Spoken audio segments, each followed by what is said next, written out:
No, thank you, Mike. That's provided quite a good foundation for me to carry on. This is going to be an audio-visual delight, but the technical stuff has let us down. So I'll go back to pencil and paper, right?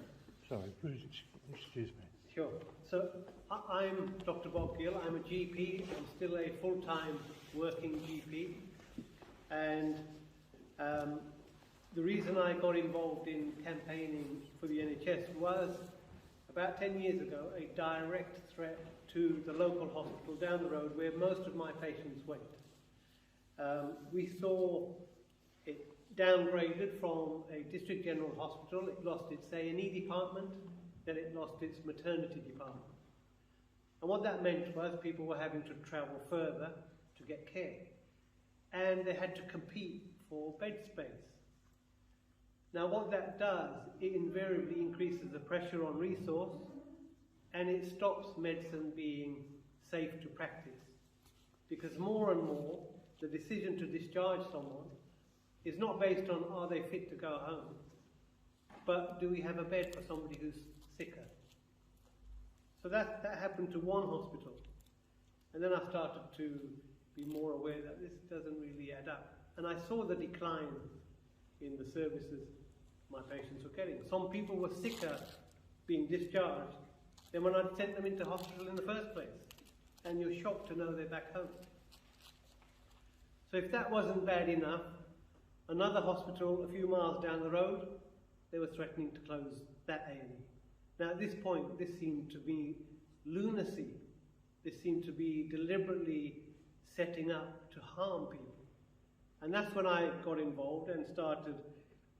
I've probably done more studying since becoming an activist than I did in medical school.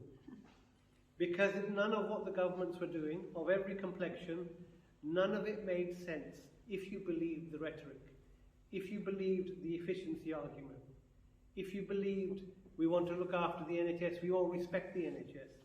If you believe that, and then you look at their action, it did not match up. It was a lie. The problem is our understanding of the world is shaped predominantly by what we watch on TV, particularly the BBC, which is the most trusted media outlet in the world. Maybe less so now, because some of the lies are really blatant. But what woke me up to the almost total propaganda that we think we live in a society where you hear all the sides of the argument. You don't.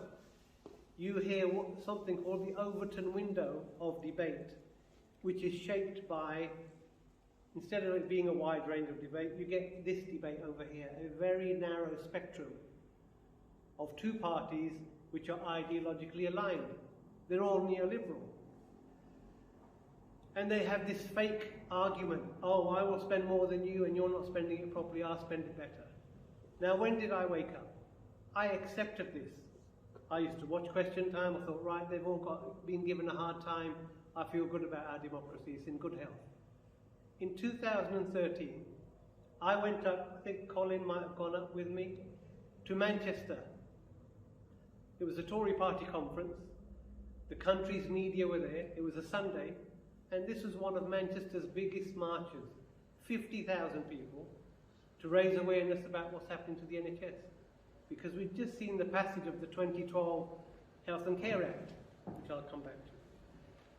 I rang my wife, I said, don't go to sleep, it's all over, because there's so many people here. It'll be all over the news. It'll be 24-hour news. I get back home, it's as if it didn't happen. And at that point, this was like a shock to me. It's like discovering some very bad news about a close relative. It was a real shock. And I was stunned for a while. Because I'm thinking my view of the world is shaped by these people. And there's been absolutely no mention of this massive event. In fact, the 2012 Act, you may remember, was presented as putting your doctors and nurses in charge of the NHS, was it not? Do people remember that line we were given? Giving control to the front line. Sounds great. But did you know the Health and Social Care Act actually abolished the duty of the Secretary of State to provide you with health care. Did anybody know that in this room? The legal duty was removed. So he has a duty to promote. He's turned into an advertising agency. There's no legal duty to provide anybody here any health care. Now that was the founding principle of the NHS. You would have thought that's an important thing to get across to people, that the foundation has been removed. What the 2012 Act also did was built on successive legislation, but this was a major leap forward. Remember, this was the Liberal Democrats in coalition with the Conservative government. They broke the NHS up into new units which were based on private insurance, called clinical commissioning groups, right? Where you fragmented the NHS, and somehow it was more efficient to get everybody else negotiating separate contracts in their own areas. Now, on what planet does it make sense, if you're in a family, that everybody does their own shopping? Does that make sense? Does it make sense that you only clean your own room and you employ a different cleaner to do it, and then you employ an accountant to make sure everybody's getting billed correctly? Or does it make sense for you to have control of all of these things?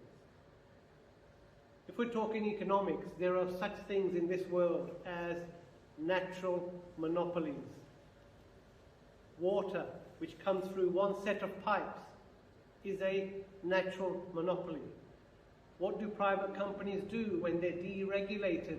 When we get rid of red tape, what they do is pump raw sewage into the rivers and maximize their profit. Now you can imagine putting healthcare into that domain is not a good idea. Now there was some work done back in the 60s. Nobel Prize winning economist Kenneth Arrow, he said, healthcare is a natural monopoly because you are not a consumer, because you do not have the same information as the person selling you the product, which is your medical intervention or your operation. How are you in a position as a patient to say to one cardiac surgeon, well, I don't think you're as good as the other cardiac surgeon? In what state of mind are you going to be when you're having a heart attack to research which cardiac department to go to? You're not buying a toaster when it's healthcare. You're not informed enough to make to make a choice. And sometimes it's an emergency. So healthcare is a natural monopoly, like water, like energy, which should be delivered by one provider, and the cheapest way to do it is through public funding. This is not, some major complicated process. It is rational and logical. But as Mike pointed out, they needed a very persuasive narrative about the individual knows how to make a decision and all the rest of it. That helped to break down social cohesion, which came out of the war. When actually the war taught us the best way to organise things, such as healthcare, is to pool your resources and have it organised at a top level. So the war actually pulled in the private sector, pulled in the charities, and they worked out this is the good way to do care, where everybody gets care. So what we've had in the last 40 years is the great regression. We have now regressed back to the pre-welfare state. Yeah? The government has now become just a budget which it allocates to various private entities. Coming back to healthcare, in 1977, I believe it was, Nicholas Ridley produced a document called the Economic Restructuring Group, exactly spelling out how they were going to liberate state assets and turn them into profit centres. So when you're hearing a discussion on the NHS, the policymakers aren't talking about it in terms of humanity. They're talking about it in terms of liberating an asset for the private sector. And what are the three assets in healthcare? The land, the budgets, and the data. And all of those have been liberated.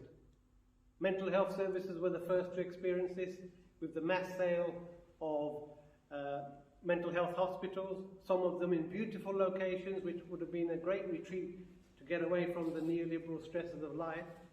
They've all been turned into hotels and, leisure pursuits or housing. So you had a massive wealth transfer from the public, an asset sold at dirt cheap price to housing developers. So that's gone. In fact, mental health now, more than half the bed provision, the inadequate bed provision, half of it is provided for profit by private companies. That's now. So within healthcare, you had the setup of a phony internal market where GPs were so supposedly buying from care for their patients from the hospitals. What it actually did was set up a two-tier system of fund holding, where the GPs who were fund holders, their patients got fast-tracked whilst everybody else waited longer. Yeah? And you also had the arrival of people like Harold Shipman, who was a fund holder, who decided certain patients were a bit affecting his bottom line, and maybe he could have a chance at accessing their will if he played his cards right. So they introduced perverse incentives. This was back in 1990s. That internal market, again we hear about private sector efficiency, that internal market made the NHS hugely inefficient. So pre-Thatcher, the overhead, the admin cost for running the NHS was around 4%. An estimate in the mid-2000s put it at 14%. But our destination is the American model. And the American model spends 36% on administration, on executive bonuses, on shareholder dividend. This is the efficiency we've been sold. They don't mean efficient for you, they mean efficient for extracting wealth. That's the efficiency that they're talking about. So in 2012, as well as modelling the NHS and fragmenting it and turning it into an insurance-based system, still using public money, they also decimated public health. They closed down public health labs, they made redundant a lot of the expertise across the country, and reduced our pandemic preparedness significantly. Did we need any preparedness from public health recently, folks? The same man who oversaw this transition, Jeremy Hunt, who was Health Secretary from 2012 to 2018, was the very same man who ignored his own exercise in preparedness called exercise sickness, which said we don't have enough ventilators, we don't have enough intensive care beds, and you don't have enough PPE, the stockpile's atrocious. What did he do? He ignored it all. What is the consequence? We have 200,000 dead. We had the world's most expensive waste of money. The pandemic response, 27 billion, went to an accountancy firm and an outsourcing giant with no experience in healthcare. What else did they do? They stood down primary care. They stood down all your GPs who shut up shop. In a health emergency, who in this room thinks it's a good idea to make the doctors and nurses sit around at home? Is that a good idea to anybody? That's what they did. So they went from no reaction whatsoever, allowed the virus to seed across the country, and then threw every resource possible to their friends in the private sector.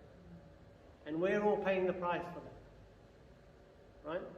It also helped to destroy the doctor-patient relationship between GPs.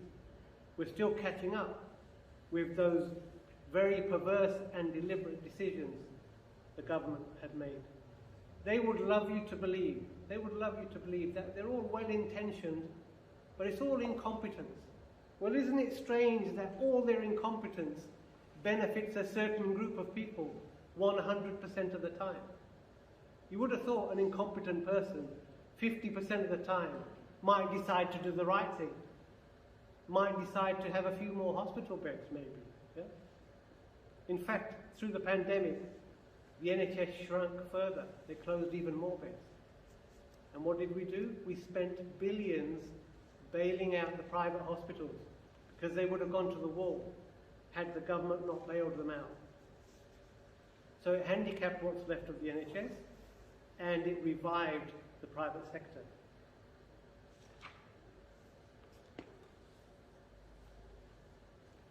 And what's happened recently? So in July of this year, we've seen the culmination of a sequence of legal changes that have now totally repurposed the NHS. The NHS is now merely a logo and a funding stream. And in July of this year, the Health and Social Care Act actually completed the formation of new legal entities which are called integrated care systems. But these are managed care systems based on the American model. And what they are is public funding going into an organization run by a privately dominated board on which sit insurance companies, outsourcing companies, and private hospital chain executives in due course. And they will be given a fixed budget from which any money they don't spend on care, they can keep as profit. Now, does anybody here see a problem with this model? Well, if you don't, you need to go and watch Michael Moore's film Sicko from 2007, which spells out exactly how they work. I don't know if you saw recently a King's Counsel who developed a cancer, had private health insurance. This was published in the Times. And he talked about being covered and thinking he was safe. But when he developed his cancer, what the insurance company started to do was bang up his insurance premium. And his last insurance premium before he had to give it up was something of the order of £150,000 for that year. Now I can see some of you might have £150,000 cash lying around in your piggy bank, but most of us won't have that. Insurance doesn't offer anybody guarantee, because as soon as you become seriously ill and expensively ill, they will look at a way to dump you, either by looking at your medical records, which they have access to, and saying, well, you didn't tell us about this problem, or they will price you out of cover. And then where do you go next? You end up dumped on a severely handicapped NHS. That's where you end up. Now, if you're following the headlines at the moment, the NHS, as it is, I am not here to defend. The NHS is now totally dysfunctional. If you have an emergency, you will be entering what looks like a war zone in your A&E department.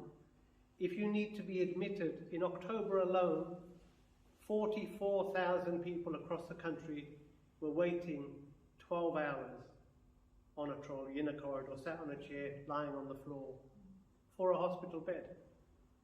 44,000.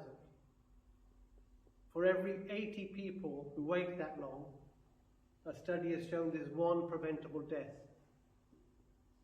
44,000, that's a lot of preventable deaths. Allowing for the pandemic, there is an excess mortality compared to all the years running up to the pandemic, excluding coronavirus deaths. There is an estimate of 500 deaths per week, over and above what we would expect.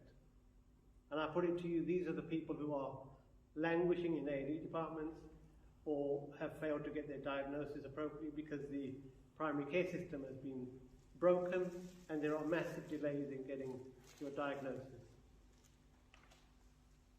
So what we have now is a term that I've heard recently spoken by Lord Prem Sikka, who is a Labour Lord, but one of the most outspoken critics of what's going on. He's an accountant and talks on economic issues. He describes the current state of the NHS and as democide, which is the government actively killing its own people. Those are his words, and I was shocked to hear him say it in the House of Lords, but I'm glad he did. That is where we are. Why do I keep going? Because working in general practice I'm seeing the consequences of this on a weekly basis and on a lower level on a daily basis, with the fragmentation, the people I'm having to see again and again because they're on a waiting list, let's say for a hip replacement. They've been on the waiting list a year, 18 months, 2 years. Who are they seeing in that time? Who's bumping up their pain relief? Who's banging on writing letters to the hospital? So the hospital dysfunction has a direct effect on GPs. So whilst we're busy dealing with the overspill from the hospital, we're not seeing our own patients. And where do they end up going? To A&E. It's dysfunction all the way through. Only last week, on Tuesday I think it was, I went to visit a lady who's in her early 70s, normally quite fit and well, who had only come home the day or so before, having been in hospital for 9 days or so, with a pneumonia. And she said, "Can you come and see me? I'm breathless and I'm still having a fever." I went to see her. She still has the pneumonia, but she's at home. We said, "Whatever you do, don't send me back into the hospital."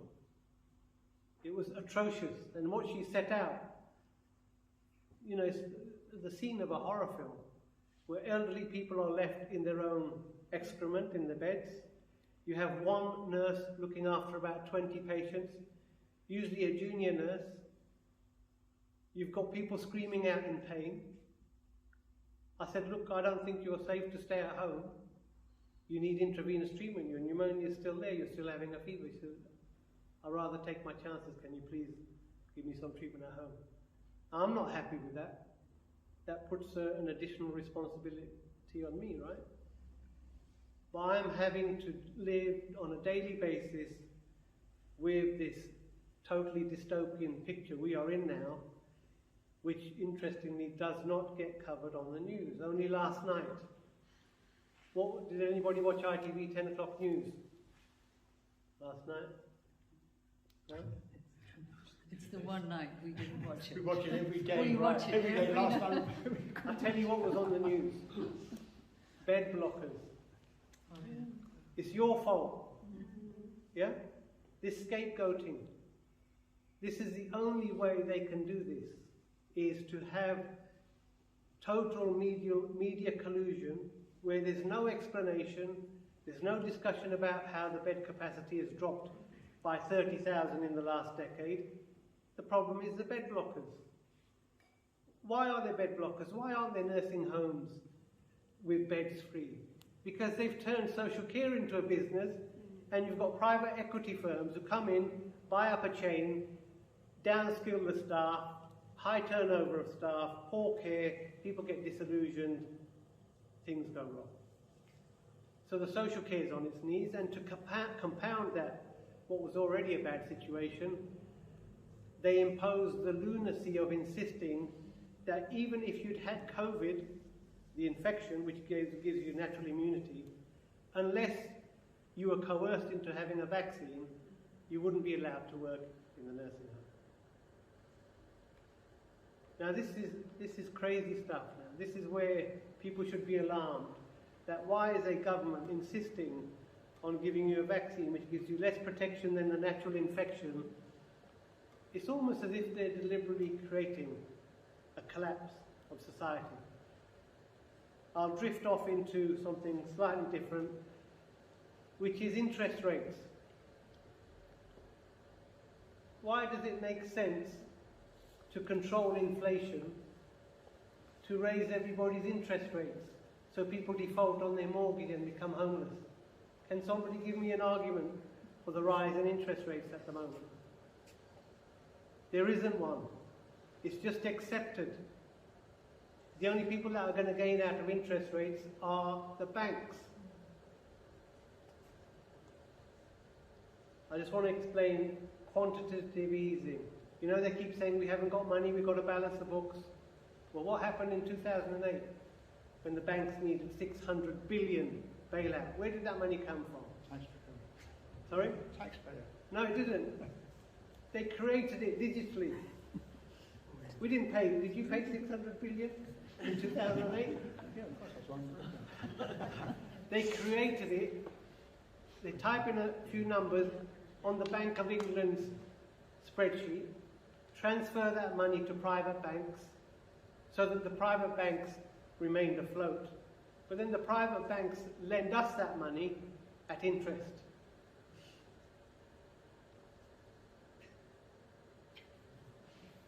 Right? We are borrowing from, instead of the state building a hospital at negligible interest rate, we go to the private financial institutions and borrow at 15–20% and build a hospital with far fewer beds than the one you've knocked down. We are being totally scammed. It's not just the Conservatives, because the Labour Party don't make any of these arguments. West Streeting's solution is we need to have more cooperation with the private sector. West Streeting hasn't mentioned how we're being nudged into an insurance system. Have you noticed all the adverts on daytime TV about equity release and private health insurance? These are not unconnected matters. Yeah? They're not only coming for the neoliberalism, yeah? The gross inequality is a major driver of mental health disease.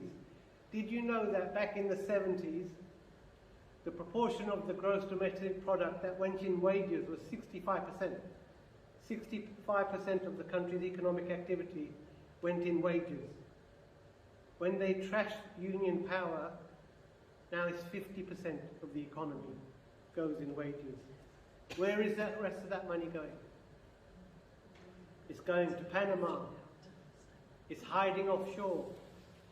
So we have a political and powerful elite which is basically stealing the assets of the country and hiding them offshore and avoiding tax. And the price is being paid by us, because the welfare state we thought we had, we might still think we have because there's a logo there, we will only realise when we try to access it in extremis. Yeah? So the narrative is required, you need scapegoats. So at the moment, Putin is responsible for bed blocking, everybody. Did you know that? Yeah? The immigrants are responsible for bed blocking. It's got nothing at all to do with the fact that we haven't funded the NHS well. The argument about more funding, we need to be careful, because now the NHS is consumed with parasitic infestation, all sucking the money out. So if we put more money, let's say, into mental health, remember 50% of that is going to private providers. One of the private providers is a US private provider who was found guilty, settled out of court, for kidnapping mental health patients who were in remission, so they had maximum occupancy in their mental institutions. They went to people's houses at their discharged who were well and kidnapped them and forced them to stay in beds, because the provider of that mental health service can only maximize profit if all the beds are occupied. If we have a for-profit health system, if you need your toe amputating, but it's far more profitable to chop off your whole leg, you can guess what might be happening. And I'll finish with this last example. Health Corporation of America was investigated for a fraud whereby a heart team was operating on patients. They were doing angiograms and stenting, this where you wire and put dye in and do a procedure. This procedure has a 1% chance of death. They were doing it to normal people. And then they went back and falsified their notes. And the ones they looked at, they had done this in 50% of the patients who had those procedures. So not only was this fraud, but it's grievous bodily harm and in a few people it was a death. So that's why we need to keep fighting, and that's why I keep coming to meetings like this. Thank you very much.